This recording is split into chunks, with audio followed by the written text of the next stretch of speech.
everybody, and welcome to another exciting episode of Radiorama, where, as the name implies, I show you how to work on radios and other things that tend to run on glowing vacuum tubes. And today we have a 1938 Sparton model 5518. It's unusual. It's metal with chrome accents and this unusual slate green slash sap green fake photo finish. It's supposed to emulate wood grain. It's literally a photo, and they use some sort of floating release process to get that on there.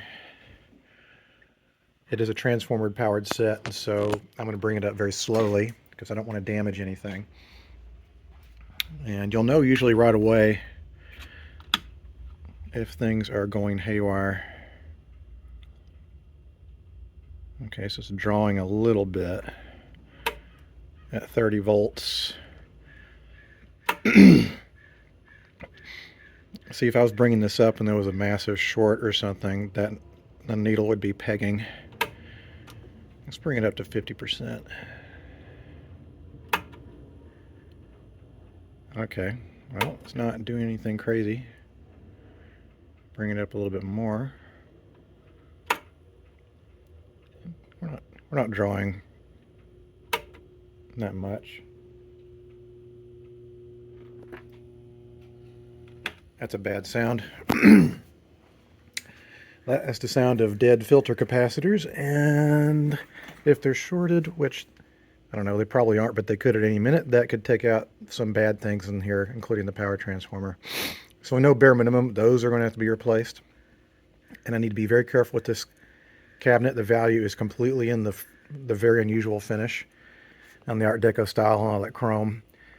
This is probably one I'm going to try to bid on at our future auction because I just love the way the thing looks. And I have never seen one of these. I've seen one in a brown, but not in with this wood grain like this.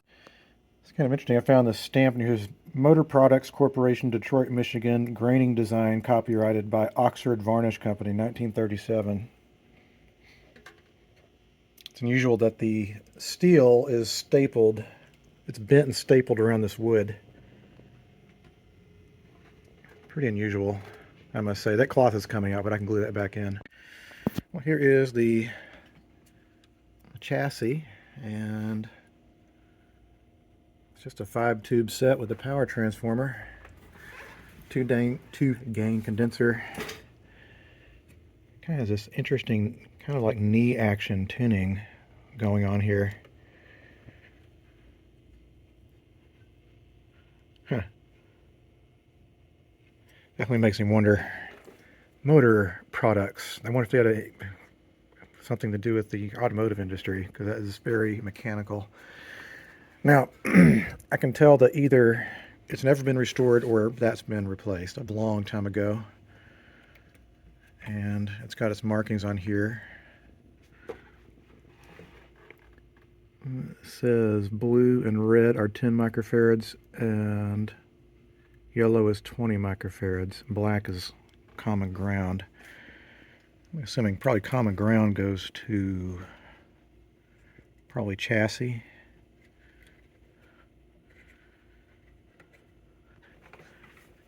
Can't even tell what color the wires are anymore. They've faded so much. Okay.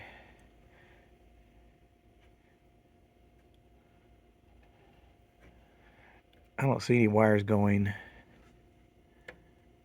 to ground on this thing. It's got two values going here. That looks like it can't be the yellow because the yellow is low voltage.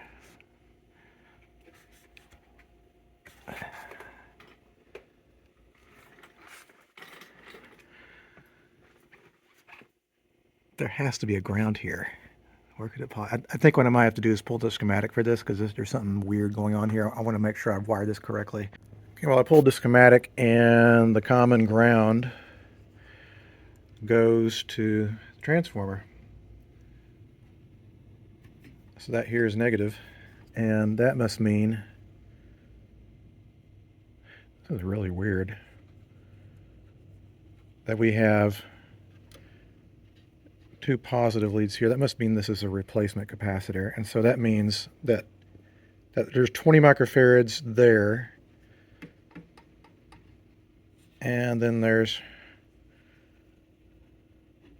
20 microfarads here, but 25 volts? That makes no fucking sense. I don't trust that at all. I think someone did something stupid. So I'm going to replace with 450 volt parts. All right. Don't have a lot of confidence in myself. It seems like a very strange way to wire these in, but that's why I'm going to bring it up on the Variac. If I did something wrong, I want to know about it. So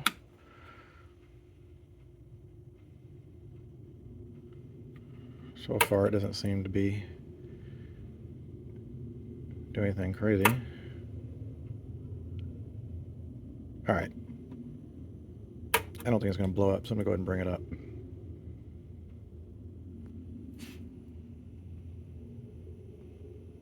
Listening for the telltale signs of exploding electrolytics being wired in backwards.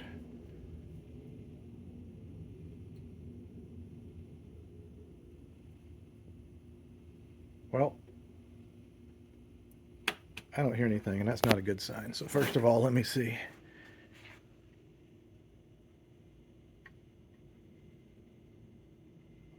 Not warm.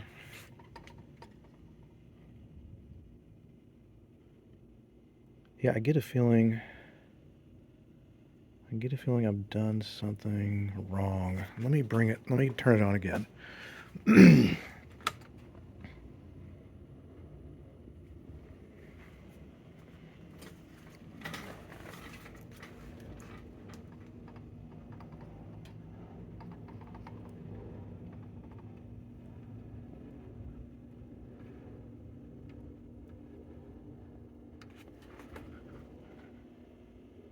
Okay, I'm not hearing anything.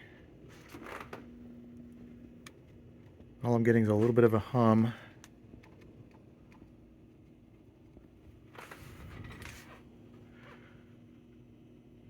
Might have to check out the schematic some more. I'm gonna check my B pluses just see if there's anything there. Well, no B plus.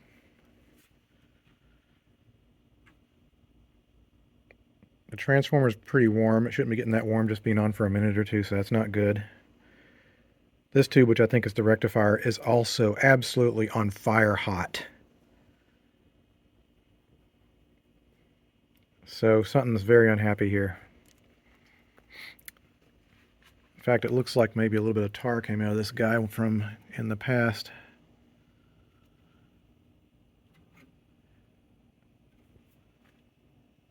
I don't think it's open. I don't think it got damaged. It's interesting. The output tube is barely warm. Let's test some tubes. Okay, well, I looked at the schematic and I believe I've got my ground wrong here. Completely wrong. The tube's tested fine. So I think I made a wiring error. So let me see if I can fix it.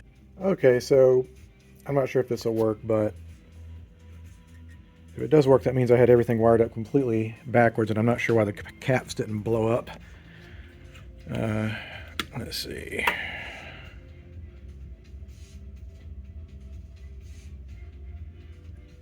Okay, it's not going nuts, but I'm gonna give it enough time to warm up, and if I don't hear anything, I'm turning it off, because I still don't trust what I've done here.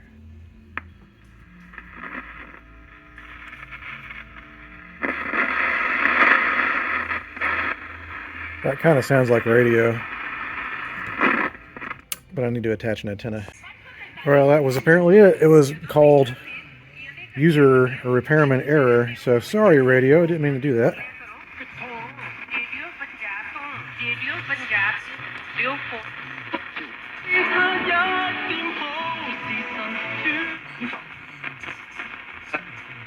Important होता है. So what is? Pretty sensitive, actually. Oh, that's nice and cool. Okay, I feel bad. I could have damaged that transformer. Man, that was my fault. Anyway, I looked at the schematic and it was such a stupid mistake. So I think the lesson learned is when I get confused about things like that, and I'm like, if it doesn't look right, then it probably isn't right. I wonder if that was wired in wrong and maybe it's been put on the shelf for all these years. Well, Not done yet. Need to replace all these nasty little wax capacitors. It's pretty straightforward with these guys. You got the value of the microfarads and the voltage printed on these, and you just replace them one at a time. I love this. Tiger brand capacitor. Arr! Okay, so we got all of the capacitors replaced. And now it's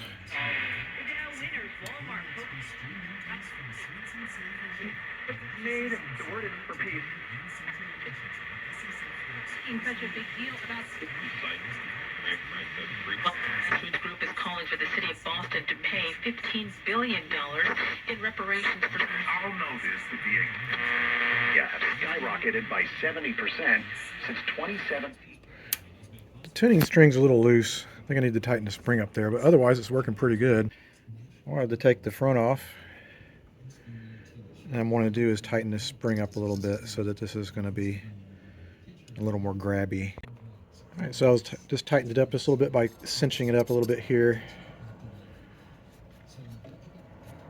And now that easily goes back. That is such a strange contraption. Like, what is...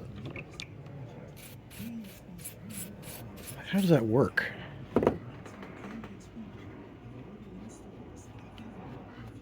Huh. That's a really bizarre way of this thing for tuning. Anyway, I'm going to put a little dab of oil here and there, and maybe a little bit down here where that pivot is. Let's see if that makes any difference. Wow, there's even more of... There's another lever over here. That is so strange.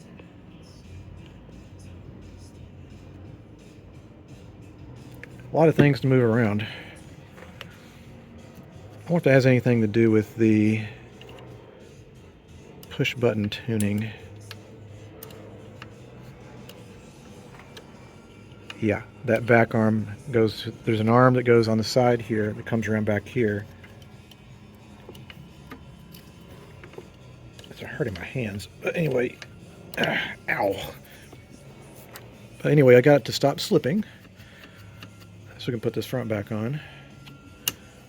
And maybe do a little more cleaning on the chassis. Alright, before I put it back in there, I need to glue this cloth back down. It's coming off. In fact, I don't want to pull it all off. I'm afraid of stretching it. But what I'm going to do is glue all 3/4 of these corners around. Then I'll put some glue on top of here and like rub it in. Let's see.